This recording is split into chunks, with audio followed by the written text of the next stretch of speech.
அத்தியாயம் 1. காஞ்சனாவின் கன்னத்தை இடது கைவிரல்களால் மெல்ல தட்டிவிட்டு சூட்கேஸை எடுத்துக்கொண்டான் பீட்டர். நான் கிளம்பட்டுமா காஞ்சனா? காஞ்சனாவின் ரோஜா நிற முகம் லேசாய் வாடியிருக்க கண்கள் கலங்கியிருந்தன. ட்ரெயின் எத்தனை மணிக்கு? சரியாய் 2 மணிக்கு. பகல்ல ட்ரெயின் கிடையாதா? ஒவ்வொரு தடவை வெளியூர் போகும்போதும் இந்த மிட்நைட் ட்ரெயினில் தானே போறீங்க. என்ன செய்யறது காஞ்சனா, இந்த ஒரு ட்ரெயின் தான் ஸ்ட்ரெயிட் ட்ரெயின். பகல் நேரத்தில் ட்ரெயினில் போனால் திருவனந்தபுரம் போய் இன்னொரு ட்ரெயின் மாறணும். எத்தனை நாள் டூர்? 1 வாரம் தானே. சொல்ல முடியாது. வேலை முடியலைன்னா டூரை கண்டினியூ பண்ண வேண்டியிருக்கும். என்னங்க? கொஞ்சலாய் பீட்டரின் சட்டை காலரை பிடித்து அவன் தலையை இழுத்து தன் நெற்றியோடு அவனுடைய நெற்றியை மோதவிட்டாள்.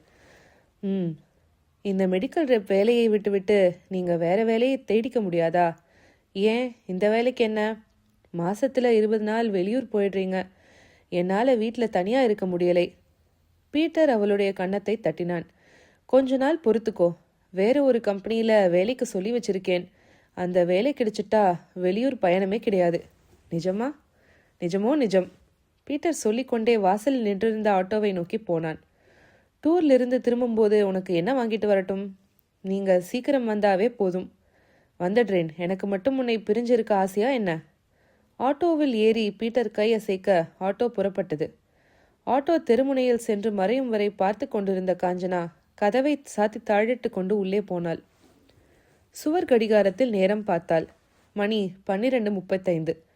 சமையலறைக்கு பக்கத்தில் ஒரு போர்வைக்குள் சுருண்டு படித்தபடி தூங்கிக் கொண்டிருந்த வேலைக்காரி பூங்காவனம் சத்தம் கேட்டு கொட்டாவியோடு எழுந்து உட்கார்ந்தாள். ஐயா ரயிலுக்கு கிளம்பிட்டாராம்மா? மணி என்னம்மா? 12:30. பூங்காவனம் மறுபடியும் ஒரு நீளமான கொட்டாவியோடு போர்வைக்குள் நுழைந்துவிட காஞ்சனா தன்னுடைய படுக்கை அறைக்குள் நுழைந்து கதவை சாத்தி கொண்டாள். மின் விசிறியை சுழல விட்டுவிட்டு படுக்கைக்குள் சாய்ந்தாள். டெலிஃபோன் கூப்பிட்டது. இந்த நேரத்துக்கு யார்? ரிசீவரை எடுத்தாள். ஹலோ, மிஸ்டர் பீட்டர் வீடு தானே? ஆமாம். அவர் வீட்டில் இருக்காரா? இல்லை. நீங்கள் யாரு?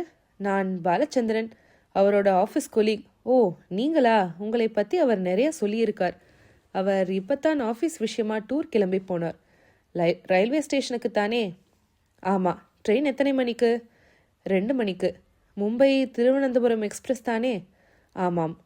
சரி, நான் ஸ்டேஷனில் போய் பார்த்துக்கிறேன். ஏதாவது முக்கியமான விஷயமா? ஆமாம், ஆஃபீஸ் விஷயமா அவர்கிட்ட கொஞ்சம் பேச வேண்டியிருக்கு. ஸ்டேஷனுக்கு அவர் கிளம்பி போய் எவ்வளவு நேரம் இருக்கும்? இப்போத்தான் ஆட்டோவில் புறப்பட்டு போனார். இன்னும் ஸ்டேஷன் கூட போய் சேர்ந்திருக்க மாட்டார். ஓகே, பீட்டரை நான் ஸ்டேஷன்லேயே மீட் பண்ணிக்கிறேன்.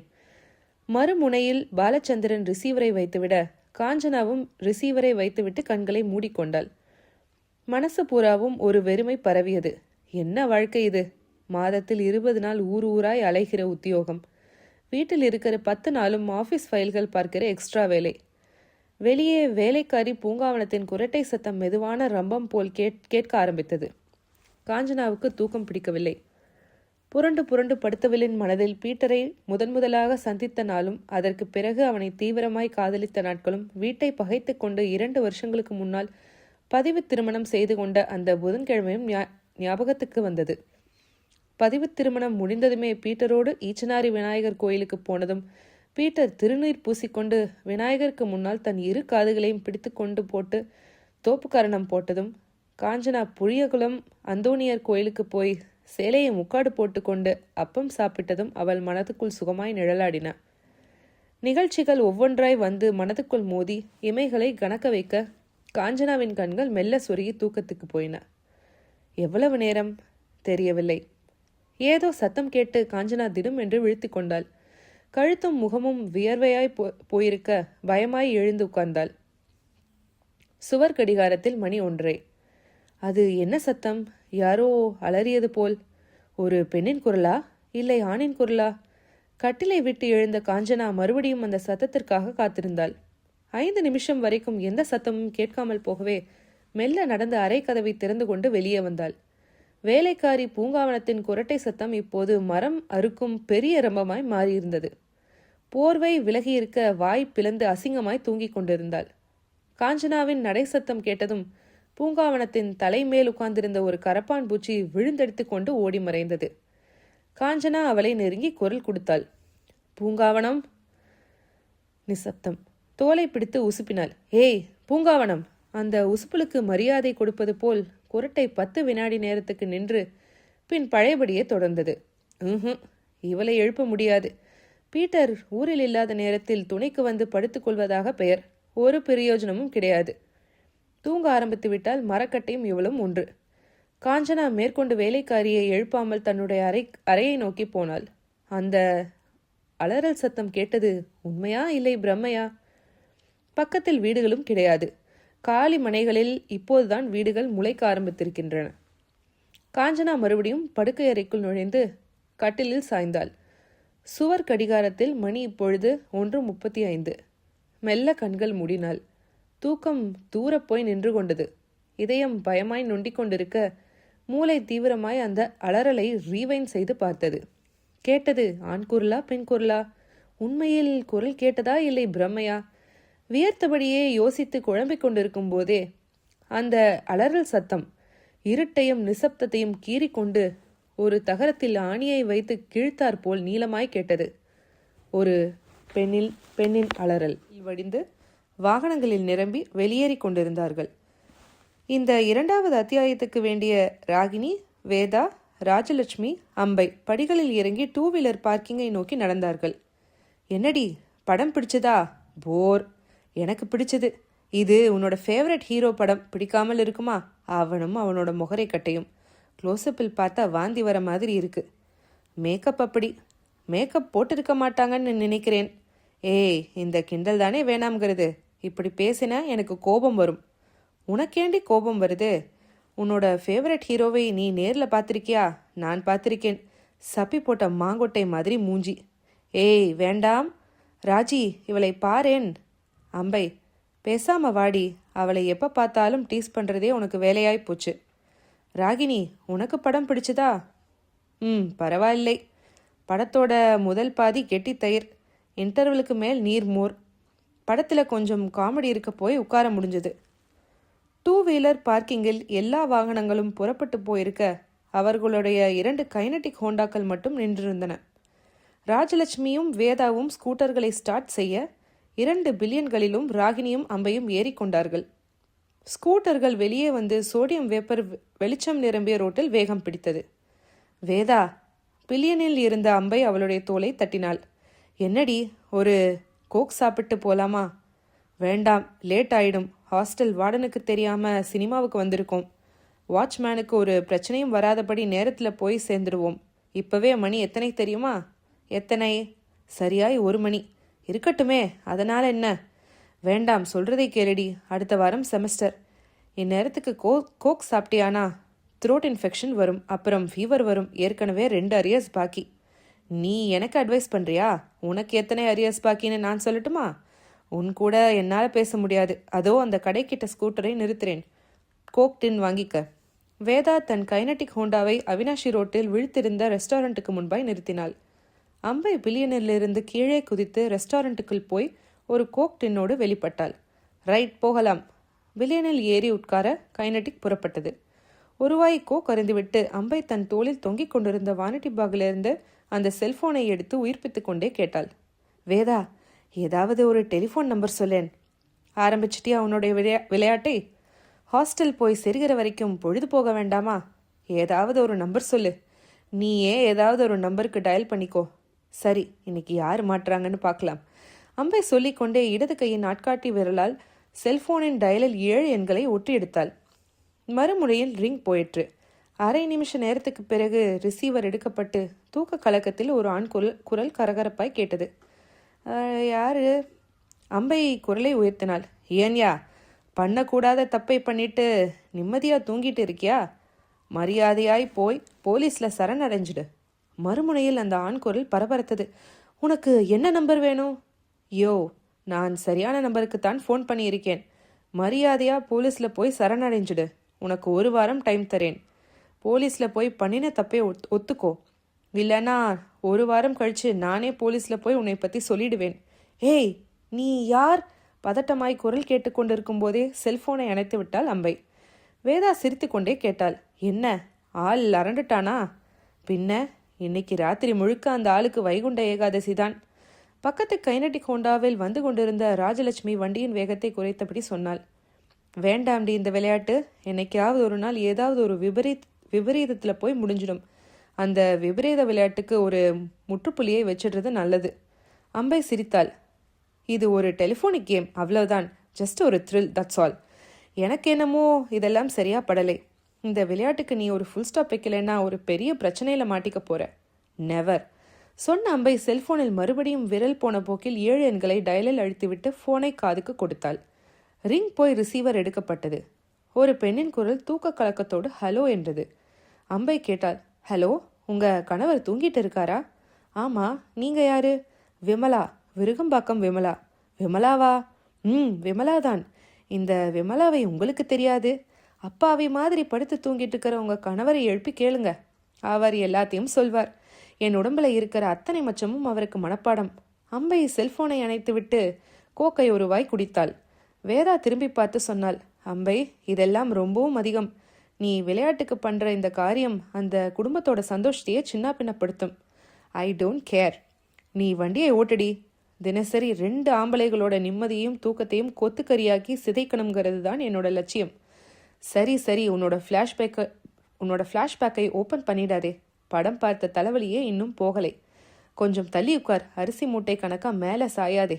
என்ன சொன்ன? நான் அரிசி மூட்டையா? நீ லவ் பண்றிய கிஷோர். அவன் சாஞ்சா உனக்கு இலவம் பஞ்சு மூட்டை மாதிரி இருக்குமோ? ஏய் வேண்டாம், கிஷோரை வம்பு கிழக்காதே. அப்படின்னா என்னை அரிசி மூட்டைன்னு சொன்னதை வாபஸ் வாங்கு. சரி, வாபஸ். அப்படி வா வழிக்கு. அம்பை கோக்கை குடித்துவிட்டு காலி டின்னை எறிந்தாள். ஹாஸ்டல் நெருங்கியது. கைனடிக் ஹோண்டாக்களிடம் இயக்கம் நின்றது. ராகினி கேட்டுக்கு பக்கத்தில் போய் ஓரத்தில் இருந்த சிறிய விக்கெட் கேட் டோரை தட்டினாள். குரலை தாழ்த்தி ஹஸ்கியாய் வாட்ச்மேன் என்று கூப்பிட்டாள். சிறிது நேரத்துக்கு பிறகு கேட் மெதுவாய் திறந்தது. கைனடிக் ஹோண்டாக்களை தள்ளி கொண்டு உள்ளே போனார்கள். எங்கேடி வாட்ச்மேனை காணோம்? அம்பை ஆச்சரியமாய் கேட்டுக்கொண்டிருக்க பக்கவாட்டிலிருந்து அந்த குரல் கேட்டது. வாட்ச்மேனுக்கு சஸ்பெண்ட் மெமோ கொடுத்து வீட்டுக்கு அனுப்பிட்டேன். 4 பேரும் திரும்பி பார்த்தார்கள். வார்டன் சாவித்திரி அம்மாள் தன் இரட்டை நாடி உடம்போடு மார்புக்கு குறுக்காய் கைகளை கட்டி கொண்டிருந்தாள். அத்தியாயம் 3. காஞ்சனா உடம்பில் மின்சாரம் பாய்ந்த மாதிரியான உணர்வில் திடுக்கிட்டு போய் எழுந்து உட்கார்ந்தாள். அந்த பெண்ணின் அலறல் இப்போது பலம் இழந்து போய் ஹீனமாய் கேட்டுக்கொண்டிருந்தது. காஞ்சனா ஜன்னலை திறந்து வெளியே எட்டி பார்த்தாள். 100 மீட்டர் பொட்டல் வெளி இருட்டில் கருப்பு பெயிண்ட் அடித்த மாதிரி தெரிய, தூரத்தில் அந்த பங்களாவின் வெளிச்சமான ஜன்னல் திறந்திருக்க ஒரு பெண்ணின் தலைமுடியை பிடித்த ஒருவன் சுவரில் மோதிக்கொண்டிருப்பது தெரிந்தது. அந்த பங்களாவில் பாஸ்கர் என்கிற இன்ஜினியரும் அவருடைய மனைவி முல்லைக்கொடியும் கடந்த 1 வருட காலமாய் குடியிருப்பது காஞ்சனாவுக்கு தெரியும். காலை நேரங்களில் காஞ்சனாவும் பீட்டரும் வாக்கிங் போகும்போது வீட்டு வாசலில் நிற்கும் அவர்களோடு 5 நிமிடம் பேசிவிட்டு போவது உண்டு.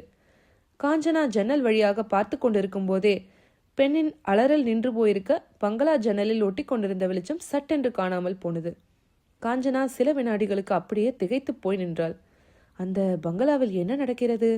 கணவன் மனைவிக்குள் ஏதாவது சண்டையா? இல்லை வேறு யாராவது வந்து அந்த பெண் முல்லைக்கொடியை தாக்குகிறார்களா? என்ன செய்யலாம்? நேரில் போய் பார்க்கலாமா? இல்லை இந்த விஷயத்தை பெரிதுபடுத்தாமல் விட்டுவிடலாமா? ஒரு நிமிஷ நேரம் தவிப்பாய் யோசனை செய்துவிட்டு போலீஸுக்கு தகவலை சொல்ல ரிசீவரை கையில் எடுத்து எண் 100க்கு டயல் செய்தாள். மறுமுனை ரிங் போய்க்கொண்டே இருந்தது. 5 நிமிட நேரம் முயற்சி செய்து பார்த்துவிட்டு எரிச்சலாய் ரிசீவரை வைத்தாள். வேலைக்காரி பூங்காவனத்தை எழுப்பி கூட்டிக்கொண்டு நேரில் போய் பார்க்கலாமா? வேலைக்காரி பூங்காவனம் குரட்டையில் இப்போது கீபோர்டு வாசித்துக் கொண்டிருக்க காஞ்சனா பலமாய் உசுப்பி எழுப்பினாள். பூங்காவனம்! அழைப்புக்கு பலனில்லை. குரட்டை அதிகமாகியது. கன்னத்தை தட்டினாள். ஏய்! பலனில்லை. தூண் மாதிரி அசையாமல் தூங்கினாள். இவளை எழுப்ப முடியாது. மறுபடியும் டெலிஃபோனுக்கு வந்து 100 எண்ணை தொடர்பு கொண்டாள். ரிங் போய்கொண்டே இருந்தது. ஃபோன் அவுட் ஆஃப் ஆர்டராய் இருக்கலாம். காஞ்சனா ரிசீவரை வைத்துவிட்டு மறுபடியும் ஜன்னலுக்கு வந்து அந்த பங்களாவை பார்த்தாள். பங்களா இப்போது முழுமையான இருட்டில் இருந்தாலும் ஏதோ அசைவுகள் பார்வைக்கு கிடைத்தன. அங்கே ஏதோ விபரீதம். போய் பார்க்கலாமா? பயம் உடம்பை பிடித்திருந்தாலும் மனம் துணிச்சலாய் போய் பார் என்றது. காஞ்சனா மேஜையின் டிராயரை திறந்து வீட்டு சாவியை எடுத்துக்கொண்டாள். தூங்கிக் கொண்டிருந்த பூங்காவனத்தை ஒரு பார்வை பார்த்துவிட்டு கால்களுக்கு ஸ்லிப்பரை மாட்டிக்கொண்டு வெளியே வந்து வீட்டை பூட்டிக்கொண்டு நடை போட்டாள். அந்த சிறிய நகரில் வீடுகள் தள்ளி தள்ளி காலி மனைகளுடன் நடுவில் தன்னந்தனியாய் நின்றிருந்தன. அதில் பாதி வீடுகள் கட்டி முடிக்காத வீடுகள்.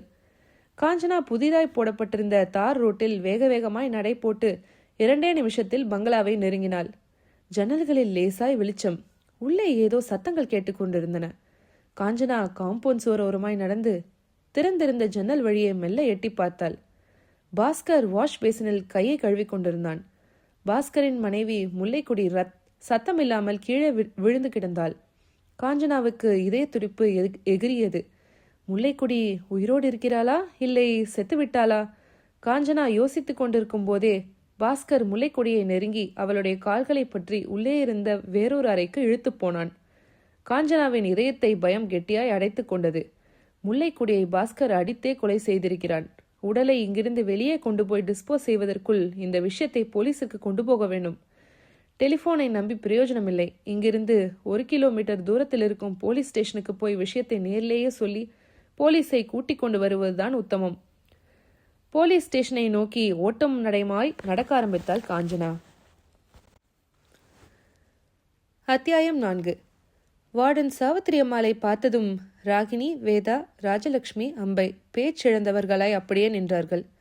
சாவித்திரி அம்மாள் மெல்ல நடை போட்டு அந்த 4 பேரையும் நெருங்கி நின்றாள். கேட்டாள், சினிமாவுக்கு போயிட்டு வரீங்களா? 4 பேரும் தலை குனிந்தார்கள். என்ன படத்துக்கு போயிட்டு வரீங்க? வேலி தாண்டிய வெள்ளாடுகளா? Sorry madam. அம்பை மெல்ல முனகினாள். என்ன ஒரு தைரியம் இருந்தா வாட்ச்மேனுக்கு லஞ்சம் கொடுத்துட்டு செகண்ட் ஷோ சினிமாவுக்கு போயிருப்பீங்க. எனக்கு இன்னைக்கு பிறந்தநாள் மேடம், அதுதான் உங்களை சினிமாவுக்கு கூட்டிட்டு போனேன். அம்பை சொல்ல வார்டனின் கோபம் தலைக்கேறியது. உனக்கு பிறந்தநாளா? ஆமாம் மேடம், போன மாசம்தானே உனக்கு பிறந்தநாள்னு சொல்லி சாக்லேட் கொண்டு வந்து கொடுத்தே. அது பேசாதே, வாயை திறந்தா ஒரே பொய் தான். நீ என்னைக்காவது ஒரு வார்த்தையாவது உண்மை சொல்லியிருக்கியா? சாரி மேடம், இனிமே இப்படி வெளியே போக மாட்டோம். This is the first and last. நிஜமா? சத்தியமா மேடம். சரி, எல்லோரும் ரூமுக்கு போங்க. நகர்ந்தார்கள். சாவித்திரி அம்மாள் அம்பையின் மேல் தன்னுடைய கையை வைத்தாள். அம்பை, மேடம், என் கூட கொஞ்சம் வா சொல்லிவிட்டு சாவித்திரி அம்மாள் நடக்க ஆரம்பித்து விட அம்பை தன் 3 தோழிகளையும் ஒரு கலவர பார்வை பார்த்துவிட்டு வார்டனை பின்தொடர்ந்தாள். வராந்தாவில் 1 நிமிஷம் நடைக்கு பின் சாவித்திரி அம்மாள் தன்னுடைய அலுவலக அறைக்குள் நுழைந்து டியூப் லைட்டுக்கு உயிர் கொடுத்துவிட்டு நாற்காலியை காட்டினாள். உட்கார் அம்பை. எதுக்கு மேடம்? உட்கார் சொல்றேன். அம்பை குழப்ப பார்வை பார்த்து கொண்டே நாற்காலிக்குள் தன் உடம்பை கொடுத்தாள். சாவித்திரி அம்மாள் தன் மேஜையின் இழுப்பறையை திறந்து இளஞ்சிவப்பு நிறத்தில் இருந்த அந்த தந்தியை எடுத்து கொடுத்தாள். உனக்கு வந்த தந்தி இது. 11 மணிக்குத்தான் வந்தது. இந்த தந்தியை கொடுக்கறதுக்காக உன்னோட ரூமுக்கு வந்தபோதுதான் நீங்க 4 பேரும் சினிமாவுக்கு போயிருக்கிற விஷயம் வெளியே வந்தது. மேடம், இந்த தந்தி நான் பிரிச்சு பார்த்துட்டேன். உன்னோட கணவர் ரொம்பவும் சீரியஸ் கண்டிஷனில் உயிருக்கு போராடிக்கிட்டு இருக்கிறதாய் அவரோட ஃப்ரெண்ட் உதயகுமார் தந்தி கொடுத்திருக்கார். அத்தியாயம் 5. புறநகர் காவல் நிலையம், சக்தி நகர்.